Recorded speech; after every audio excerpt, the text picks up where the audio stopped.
Hey, good morning, CCA Intermediate Algebra students.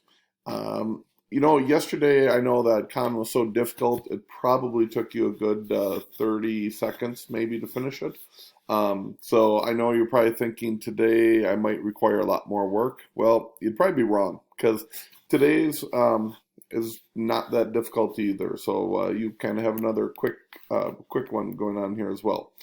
So when they give you this question where it says the h of 0, they mean that 0 is your x coordinate. So if 0 is my x coordinate right here, is there a dot on x equals 0? Well, there is a dot. It's right up here at the number 5. So your answer is 5. Yep, it's that easy. Let's do one more.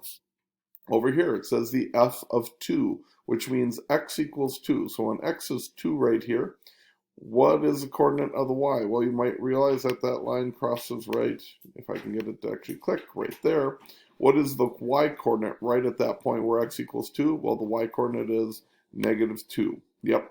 This one did take me about 10 seconds. We'll see if any of you are actually faster than me. So good luck on this one, and hopefully I can challenge you a little bit more tomorrow.